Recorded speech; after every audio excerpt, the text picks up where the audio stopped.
cuire, ouais, c'est à son magasin, là.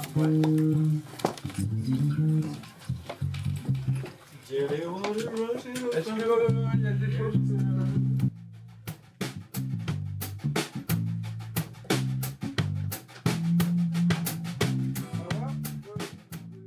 Ok. Alors, là comme ça va? Je suis né à Roubaix, donc c'est Roubaix, l'ancienne ville ouvrière après la crise industrielle, donc la ville la plus pauvre de France, Roubaix. Je suis né, j'ai grandi là-bas, j'ai commencé à faire de la musique là-bas à l'âge de 15 ans, donc ça fait plus de 25 ans maintenant. Et voilà, je me définis comme un citoyen du monde, un saltimbanque. Et voilà, on dit de moi que je suis un artiste engagé, quoi. Objet de toute leur convoitise, leur précieux, leur cœur de cible, du temps de cerveau disponible. Oh, qu'ils chérissent tant ce cœur de cible, ce temps de cerveau disponible. Sans haine, sans armes et sans violence, de résistance sans désobéissance. C'est une évidence, nos vies n'ont plus aucun sens. Un artiste à contre-courant, peut-être, minoritaire dans son pays, dans sa société.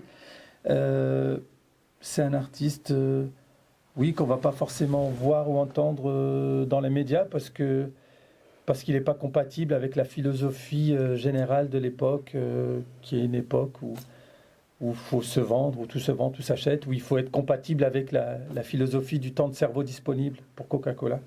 Un peu, voilà, c'est ça, quoi. C'est peut-être un artiste, je veux dire, avant ou après avoir passé ses chansons, les radios vont peut-être pas faire beaucoup d'argent en publicité. Voilà, il n'y a pas beaucoup de gens qui vont vouloir s'associer à cette image-là, quoi. Nous sommes d'une espèce non protégée. Notre obsolescence est programmée. Nous devons disparaître de leurs étals avant liquidation totale. Nous devons disparaître de leurs étals avant liquidation totale. Sans haine, sans armes, sans violence, de résistance, sans désobéissance. C'est une évidence, nos vies n'ont plus aucun sens depuis que nos rêves sont annexés sur le prix de l'essence. Moi, je suis un artisan, quoi. Je suis un artisan de la musique. Alors, je fais ce que j'aime avec les gens que j'aime. C'est aussi simple que ça. Je suis libre dans ma création, dans la façon aussi de partager mes chansons. Si à un moment donné j'écris une chanson, que je vais la partager directement sur Internet et sans déclarer quoi que ce soit, je peux. Quand par exemple on parlait de On lâche rien l'autre fois, quand j'ai sorti la chanson On lâche rien, la première chose qu'on a faite, c'est qu'on l'a mise en téléchargement libre. C'était un 1er mai, je me souviens. On l'a mise en téléchargement libre en disant voilà, cette chanson-là, c'était notre part d'engagement. Évidemment que notre passion, la musique, c'est aussi notre métier. Évidemment qu'on vend des concerts, évidemment qu'on vend des disques, mais il y a une part de ce qu'on fait qui doit échapper au secteur marchand. Il y a une part de ce qu'on fait qui doit être dans l'engagement, quelque chose qui ne se vend pas, qui ne s'achète pas, quelque chose qui se partage. C'est important de garder cette part-là. Et puis après, voilà, nous, ça fait plus de, 15 ans maintenant que la musique, c'est mon métier. J'ai pas à me plaindre, je roule pas sur l'or, mais je fais ce que j'aime et de façon totalement libre. Donc voilà.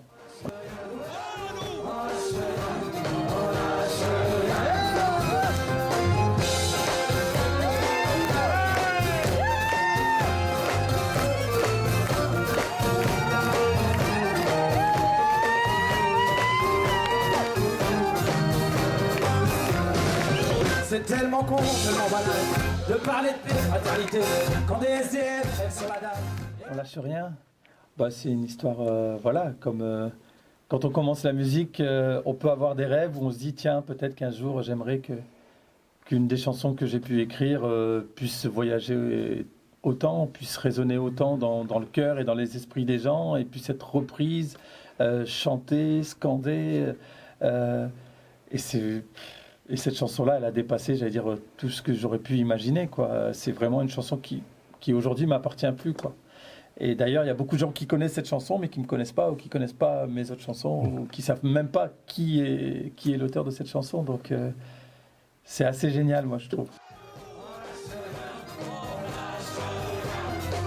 Ils nous parlent d'égalité, et comme des cons les a crus. Démocratie, fais-moi marrer. Si c'était quand on l'aurait su, que pèse notre bulletin de vote face à la loi du marché. C'est con, mes chers compatriotes, mais on s'est bien fait baiser. Et que pèsent les droits de l'homme face à la vente des Airbus. Au fond, il n'y a qu'une seule règle en somme, se vendre plus, vendre plus. La République se prostitue sur le trottoir des dictateurs. Leur belle parole, on n'y croit plus. Leurs dirigeants sont les menteurs. On lâche rien.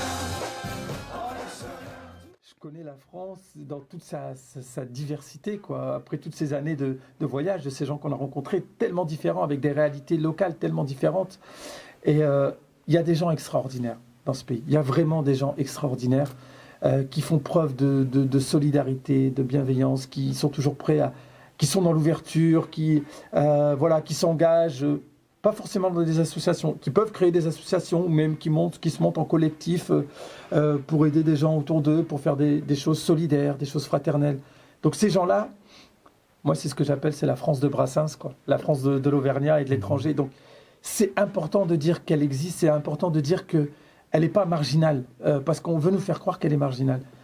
Et à côté de ça, c'est vrai qu'il y a la France, j'allais dire, médiatique, du cirque médiatico-politique, et on le voit aujourd'hui, comment ça s'emballe autour du racisme, comment on peut donner la parole dans les médias à des gens comme Éric Zemmour, entre autres, des gens qui divisent, des gens qui stigmatisent, des gens qui opposent, des gens qui nous tirent vers le bas, des gens qui...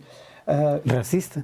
Oui, des gens racistes, des gens qui défendent une vision idéologique et surtout qui sèment la peur, voilà, dans la tête et dans les cœurs des gens. Voilà, qui disent il faut avoir peur de ton voisin, de ta voisine. Et lui là-bas, c'est quelqu'un qui est là pour te remplacer. Il est là pour te remplacer, pour changer l'identité profonde de la France, etc., etc. C'est des gens dangereux. Mais il ne faut pas réduire ce côté-là médiatique à ces seuls gens-là, parce que si quelqu'un comme Zemmour est là depuis plus de 10 ans, maintenant 15 ans, qu'il est dans telle grande radio, dans telle grande chaîne de télévision, dans tel grand journal, donc il diffuse une idéologie, et c'est pas le seul en plus, ils sont plusieurs, et tout ça on le met en parallèle avec une montée du Front National et des idées d'extrême droite, pas que seulement j'allais dire au niveau électoral du Front National, aussi des idées qui sont reprises par des gens de droite et même de gauche, et donc des fois on nous dit oui mais attention, Marine Le Pen elle peut gagner, et moi je dis mais le pire c'est qu'elle a pour une part déjà gagné. Parce que ces idées ont gangréné une partie de notre société, pas toute notre société. C'est important de le dire parce que elles ont gangréné une partie de notre société. Et aujourd'hui, voilà, il y a ce clivage-là où il y a des gens qui sont en opposition avec ça, en disant c'est pas ça la France. Ce n'est pas ça dans son histoire.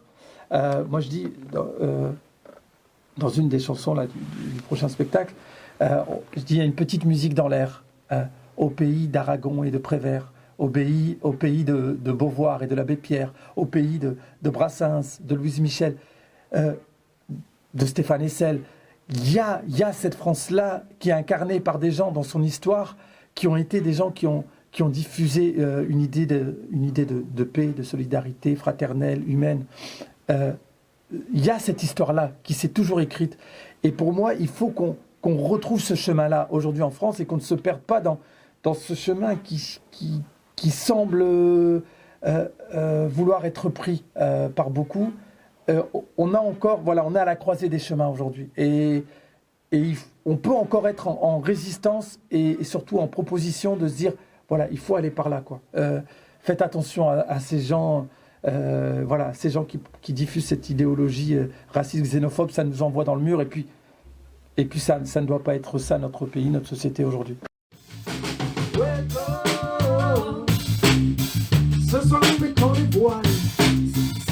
C'est un spectacle qui revient sur des chroniques de racisme ordinaire ces 30 dernières années en France, mais qui surtout, voilà, essaie de nous ouvrir sur cette perspective du vivre ensemble. Alors moi, j'aime pas trop cette formule du vivre ensemble parce que on peut vivre ensemble côte à côte, en se tolérant vaguement, même en s'ignorant, même en étant dos à dos.